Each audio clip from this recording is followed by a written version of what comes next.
Okay, welcome to day 33. We are in Exodus chapters 4 through 7, beginning in the middle of chapter 4. Just the story of Moses and Aaron meeting up in Egypt, heading to Egypt from the land of Midian, and Moses taking his family with him, his wife, Zipporah, and we get into a common theme here that kind of matches what we get with Job. So let me let you know again what you were reading. On the way to Egypt, God confronted Moses and was going to kill him. Zipporah circumcised her kid, and that stopped it. I don't know what all that was meant for, other than Abraham was told, we need to circumcise your children and everybody in your camp, and so he did that. And then so the people in the land of Midian understood all of this, so that was what they were doing. Moses didn't know that. He lived with Pharaoh the whole time. So Zipporah knew the rituals and the things that they were to do, so that's what happened there. I don't know how she knew that was going to happen, but that was part of it. Verse 30 in chapter 4, Aaron told them everything.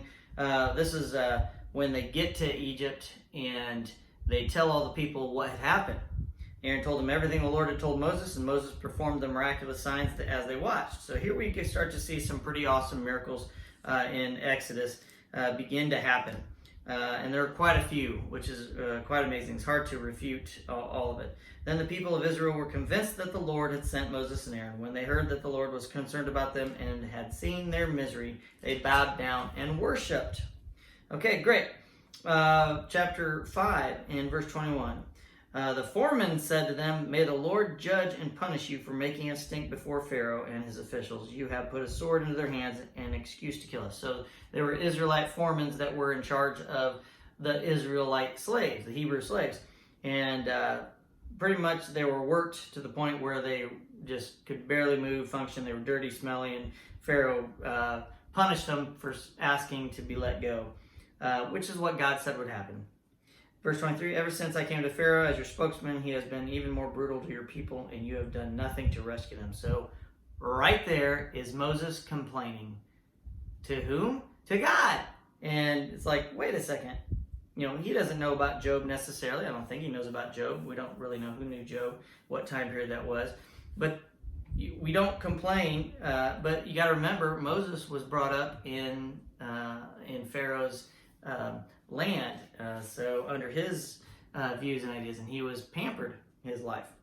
So chapter 6, God said to Moses, "I am Yahweh the Lord." This is the first time God gives them his name, which is important. Verse 6, "Therefore say to the people of Israel, I am the Lord. I will free you from your oppression and will rescue you from your slavery in Egypt, and I will redeem you with a powerful arm and great acts of judgment." So God's saying many, many, many times over, he's going to do all these miraculous signs.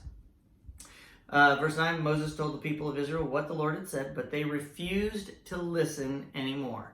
They listened at first, and they just been beat down. They were slaves, and then they get beat down because they trusted Moses. Now they're like, yeah, whatever, dude.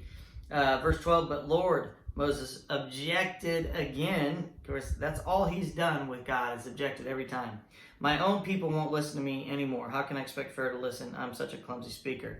So he's not confident in himself, and that's really comes back to his upbringing. He's probably pampered, didn't have to stand up for himself for anything. Everybody fell all over themselves to help him, even though he was a Hebrew, but he was the Pharaoh's in Pharaoh's home. So that's probably where all this came from. Didn't have to fend for himself. Verse 30, but Moses argued with the Lord, saying, I can't do it. I'm such a clumsy speaker. Why should Pharaoh listen to me? Again, he's complaining. And so we read into chapter 7, and that's pretty much all you need to know. We get into the first two things about the serpent. Moses throws his staff down, turns him into a serpent, and what happens? Pharaoh calls in his Egyptians, and they do the same thing. But what is funny that it's not even pointed out is that the snake of Moses eats the snakes of the Egyptian magicians. So, and then tomorrow we're going to get into the blood in the river. So that'll be tomorrow. Enjoy. We'll see you tomorrow.